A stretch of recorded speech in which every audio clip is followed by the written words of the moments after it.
My channel got unjustly demonetized by YouTube, so if you would want to support my channel, there's a link to my Patreon in the description and the pinned comment. Can we all just admit that what Triple H is doing backstage with the female talents is at least a little bit weird? I mean, he's over here pressing his entire body on Rhea Ripley, on Charlotte Flair, on Chelsea Green, on whatever female talent he might get his hands on. And obviously this was all exposed on WWE Unreal, but he even did it in front of the entire world when Stephanie Vaquer won the Crown Jewel Championship, and he goes in there forehead to her forehead as if it's like some Valentine's Day beautiful romantic gathering. What are you doing, Triple H? And the amount of people that are simply defending this guy, saying, no, this is fatherly love. Fatherly love? Fatherly love? What kind of fatherly love is that, dog? Man. I mean, I don't know what the hell is going on backstage, but if this is caught on camera, I'd hate to see what happens off camera. Now look, in some of these instances, you can understand the context behind it, okay? Rhea Ripley is about to perform at WrestleMania. It's like the main event of night one, or whatever, like the opener match, and she's gonna go in there in front of 80,000, 100,000 people. It is really nerve-wracking, and like Triple H is like consoling her. He's like, no, like look at this clip right here, right? He's like, no, you just have to remember how amazing you are, how great you are. Rhea, you're so beautiful. Oh, you want me to oil up? Are you enjoying the show? It's a part of the show, man. And this is just like an underlying issue that actually kind of like builds upon another issue. Another issue that this causes is, I don't know how much of this was very like, apparent under Vince McMahon, but I don't remember Vince McMahon coming out when, a certain champion won the title, coming out into the ring, clapping, making it all about themselves, hugging, like Cody Rhodes wins the, title at WrestleMania 40. He comes into the ring, hug, blah, blah, blah. Stephanie Vaquer wins the title. Oh yeah, let me put the title around your waist like Dana White does in the UFC. I don't recall Vince McMahon doing that. And I also recall one thing that was very peculiar. Kevin Owens, this one time, I think it was on WWE Unreal or maybe another documentary, and he was talking about how he had a match, and he just goes like backstage, and this was like followed with a vlog camera, and the camera was like panning towards Vince McMahon. Kevin Owens walks up to Vince, and Kevin is like, yo, Vince, are we good? Are we good? And then Vince is like, no, you just go away. Like that attitude is exactly what allowed the WWE to flourish. I mean, these guys had to be on their best. When Jey Uso was getting pushed, right? He was at like, Monday Night Raw, and he went out there and he squashed Austin Theory, and he had to dive over the top rope. This guy completely misses the top rope. He botches that, and he goes backstage, and he's like, yo, trips. I blow my load, man. I'm blown up. My stamina is not there. Yeet. It's not there. Yeet. I'm trying to get it up. Yeet. Don't worry about WrestleMania. Yeet. I'm gonna be in shape. Yeet. Just trust me, H. Yeet. And then Triple H's like, yo, don't worry. Just make sure when it counts, it counts. Like, what the hell's going on? If that was Vince McMahon, right? Vince would have pulled a plug on him. He wouldn't even gotten the chance to go in there and, prove himself again. No way. It did, like, it wouldn't be a thing. All right. And now you see like these clips right here where he's like hugging up and down on everybody. And then you pan to the guys.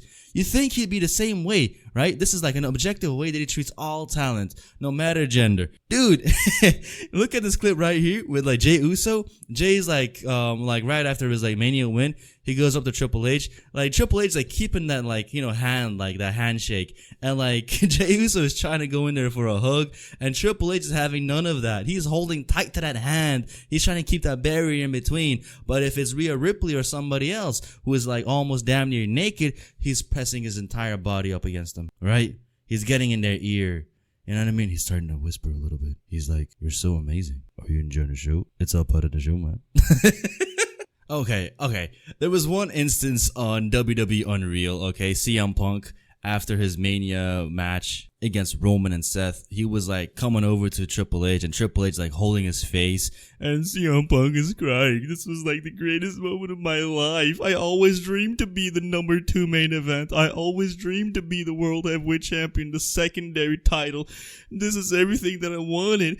Thank God Vince McMahon is out of the WWE now that I can come back to his soft son-in-law. Okay, this is what the problem is with the WWE. Everybody is too soft, physically, mentally, like literally physically, they're soft. Look at Big Mac Brunson Greed, right? Big Mac Greed. He's over here looking like a weird, like, I mean, like, it's just disgusting, bro. It's disgusting to see what wrestlers today are looking like. I mean, he's pulling up, bro, with the jock itch, inner thigh discoloration. What? You know what I mean? You have Seth Rollins pulling up every single week with, like, you know, circus costumes. What? You have somebody else who's supposed to be a main event level type of guy like Roman Reigns with the perfect eyes, perfect beard, perfect neck. He's supposed to be the guy to show up to work and carry the brand. No, he doesn't barely show up. Oh, what about the actual champion? Well, guess what? We have to have him feel this, like, aura still, right? You gotta have the aura. You have to come out here and still be presentable as a big deal. That can't happen on a week-to-week programming. No. So instead, guess what we're gonna do? We're gonna have all the female wrestlers come out in skimpy, goon bait outfits, and then they're gonna go out there and they're gonna put on a show, because for some reason these women wrestlers are doing it so much better than the men. It's like you give them 6 months and then they catch on. You give them the same 6 months to men, and guess what? They're not, like, really getting into it yet. Like, what the hell are you talking about, Triple H? Like, this is what I'm really talking about here. Because what the hell are you talking about? You want to talk about the female division and how the female wrestlers are learning so much better? Please, man, please. Like, the bias is getting crazy. I can't recall the last time a female feud main event at WrestleMania. I mean, come on, we have had 41 WrestleManias, and barely, maybe 1 or 2 of them were actually, like, matches that we look forward to, or that actually carry the entire card. It doesn't really happen. But Triple H likes to perpetuate this narrative that they are the sole driving factor of the WWE, and this is reflected in NXT. I mean, Shawn Michaels, bro, he goes on to NXT, and if you were to scroll down the NXT Instagram, brother, all you see is cake, booty straps. Like, it's just like a whole goon bait section, bro. I don't understand it. The soul of wrestling is sucked out of it, bro. Literally, like, the goatness is sucked out of it. Why? Because they want to have, like, goonable and, like, you know, goon baitable female performers wearing skimpy clothes, and that's it. This is reflected back on the main roster. Look at every single major talent on the main roster. They're all wearing the same stuff. It's the bra with the sparkles. They have, like, the G-string trunks. They weren't, like, wearing, like, wedgie trunks back in the day. They weren't. But nowadays everybody's wearing it. And then, as if that is not enough, we're gonna add, like, the booty straps, right? We're gonna add the cake straps so we can make the cake fold. Brother, what are we doing here? Is this wrestling? I mean, like, is this wrestling? And, like, it is like a reflection of the entire product. They all care too much of the way that they look and how they come out. You know what I mean? I thought Seth Rollins was bad, but for the women, you at least can, like, understand that they want to come out week to week with, like, different attires and look, you know, cute and, like, oh my god, it's Tiffy time. You know what I mean? Like, it's understandable for Tiffy time. It's understandable for like, you know, Rhea Ripley, but to have everything kind of be about that is so annoying. I mean, how do you have Rhea Ripley, the biggest star of the entire WWE currently, probably, like, the most active star, I would say, at least, right? And she's barely wrestling, dude. I mean, in no other workplace is this a thing. In no other workplace is, like, the employee getting treated based on, like, the Aura Max. Like, can you imagine pulling up to work once a week just because you want an Aura Max? Like, yeah, you're gonna pull in and you're gonna pull up and they're gonna be, oh my god, we miss you so much. Yeah, they're gonna miss you, bro, but you're not getting the job done. That's for sure. And why is that? Is it because Triple H is too busy backstage and Shawn Michaels is too busy backstage trying to find, like, you know, what way they can hug up on the, you know, female talent, what way they can, like, goon bait their fucking behinds and their cakes and their and their melons? Like, it is getting absurd. It really is getting absurd. And now I am unfortunately realizing the shift that has happened in the WWE. It used to be a male-oriented product, right? You know, predominantly. And this is what wrestling is all about. Let's be real about it. Wrestling is for the boys. You know, of course, you're going to have your place for the girls as well. But in terms of the viewers, it is mainly about the boys. But now they're trying to make this almost like 50-50 airtime. It cannot be 50-50 air. You know what I mean? It really simply cannot be. All right? If you want to go that route, then we have to make a third brand, okay? And they're not gonna do that, so we have to understand what the narrative is here, okay? What we have to understand the agenda. The agenda is when they make a simple Instagram reel or a TikTok or a YouTube short, guess who's gonna get more views? You just like think about it. Is it gonna be Rhea Ripley, oiled up in her skimpy attires, or is it gonna be Big Back, Big Mac, Brunson Greed? Just the visual. Put them side by side. Just a visual. Forget about name value. What are you gonna click on? And the WWE understands this, and they go with the female talent in that like position. But they're not gonna put the female talent in these promo segments. No, we're gonna have to relegate that to the boys, right? We're gonna have to make the guys come out here with the limited time slots. We're gonna, because we're gonna give like 2 or 3 matches to the ladies, and without any promos. Like, when is the last time you saw like a female segment actually be taped on Monday Night Raw or SmackDown? Like, when is the last time a woman just really came out, aside from the champion, that like came out in the ring and then they cut a promo? No. But when is the last time you saw a guy come out and cut promos or backstage segments and they don't have a match? You know what I mean? They let the women work so they can like make these, goonable clips out of it, and then the guys have to come out and try to make some like, logistics, like logical plot line connections. It doesn't work like that, you know what I mean? It really doesn't. And Triple H coming out here, I don't really know what his deal is. Is he trying to relive the glory days with China, right? Because you look at the entire outfits that Rhea Ripley has made and curated, a lot of it is heavily inspired by China. And speaking of China, I also find it really hypocritical of the WWE, but also mainly Triple H, for them to wait for the passing of China, right? She literally had to pass away for them to start mentioning her. Oh my God, yeah, let's induct her into the Hall of Fame now that she's 6 feet under with Mark Calloway and she can't speak and be like a brand risk no more. Okay, now we can come out here and have a name on the Hall of Fame, get people some tickets sold, and we're gonna pull up there and we're gonna try and be holy, and we're gonna be like on the moral high ground. But whenever she was alive, we did everything to ruin her life, literally by backstabbing her. You know what I mean? Triple H was her boyfriend, and they were living together. They came up together in wrestling. They became a unit with DX. And guess what? When the well was starting to dry up, and Triple H had no more use for China, he jumped on to the next best thing, which was the daughter of the boss, Stephanie. Okay, so he goes in there, and then he jumps on that well, and to this day, it has almost been an endless pot of gold, because for Triple H, this is literally all he could have ever dreamed of. Okay, he's got like all the power he wants now, and now he's in the position. But to say that, you know what I mean, you really understand what kind of a guy this is. Very, very opportunistic, very cerebral, very assassin-minded, and that is why he does what he does. Okay, he knows what works. He knows what the appeal is, and he knows by putting women in these positions and making them goon bait, he understands that he will get the eyes. But I don't really understand why he has to go in there and just hug up all over them. Why? It just becomes creepy at that point. I mean, could you imagine your mother, right? Your mother, right? Oh yeah, hey baby, I'm gonna go to work, okay? And then you pull up to Netflix, you scroll to Mommy's segment, and then you have Mr. Paul Levesque standing there hugging all up over your mother. Like, dude, this is still work. You know what I mean? This is still work. There has to be a level of professionalism. And then when like Tiffany Stratton disses Charlotte Flair in the ring for having 3 divorces and being like 0-3 in like love, Triple H is like going backstage like, oh yeah, was that actually part of the script? No, that wasn't part of the script. Okay, so what needs to happen is Tiffany Stratton has to go up to Charlotte Flair and she has to apologize, because that is not how we do the business here.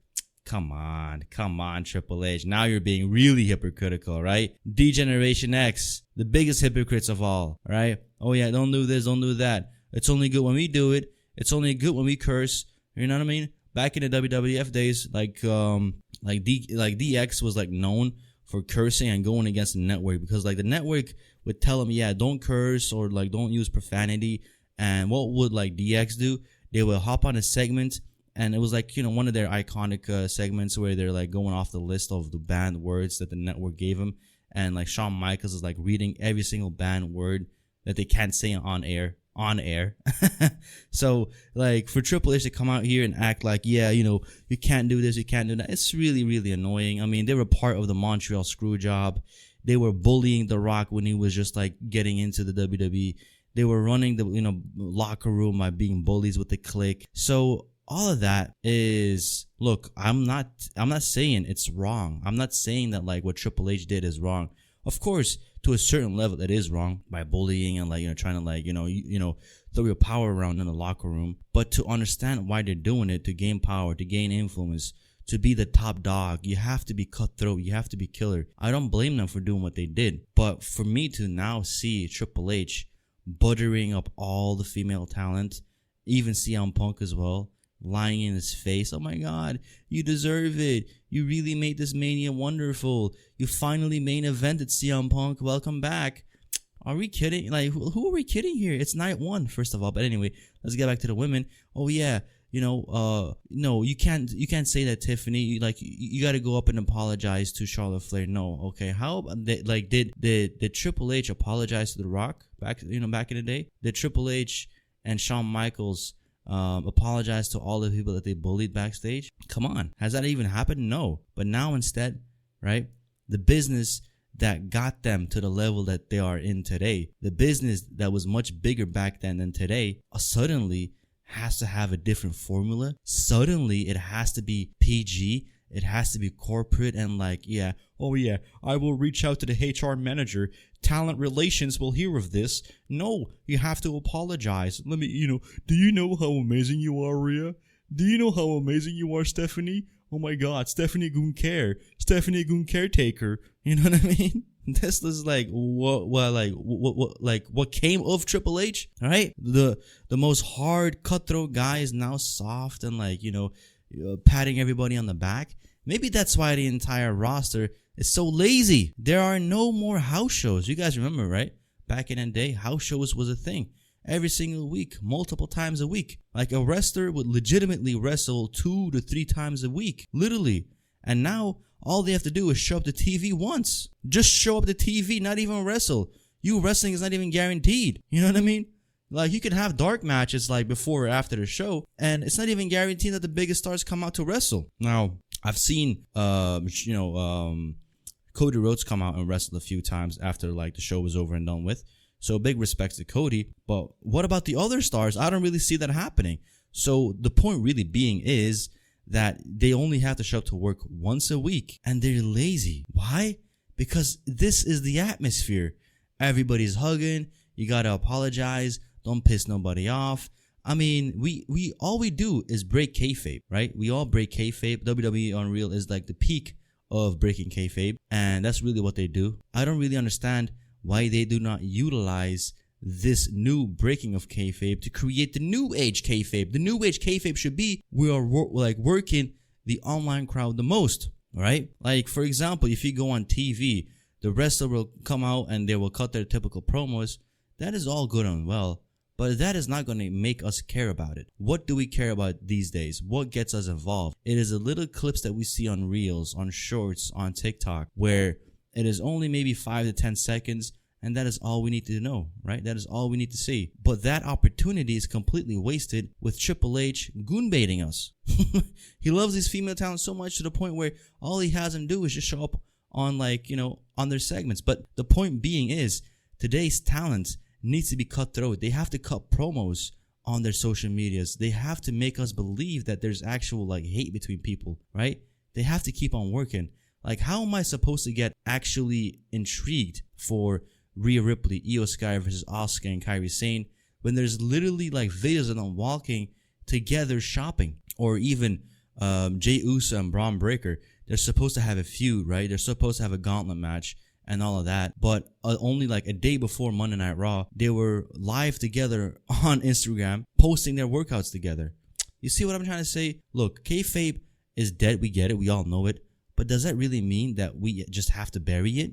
I don't get it, right? Do we have to act like there is a separate world as soon as the TV goes live? Or are we going to act like the TV life blends into reality? Because when that happens, is the best work that wrestling can do. I mean, look at the whole storyline with Cody Rhodes and finish his story. Why was that so intriguing? Because it felt real. It was real, right? It just had a blend of reality. But with the female roster today, and what Triple H is doing right now, like there is no blend of reality. Immediately, Tiffany Stratton had to apologize, and that was it. I mean, when she, the fact that she did what she did made exactly her match one of the more interesting ones at WrestleMania. But now she has to come out and apologize. And Tiffany Stratton and the entire female division, Jade Cargill, like they all suck. Nobody gets pushed. Everything stays the same. And now we're all wondering why a Monday Night Raw is having the worst viewership ever. Why SmackDown Live is having the worst viewership ever. And it's all just going down the drain. Guys, I'm the Heels Advocate, and I'm out.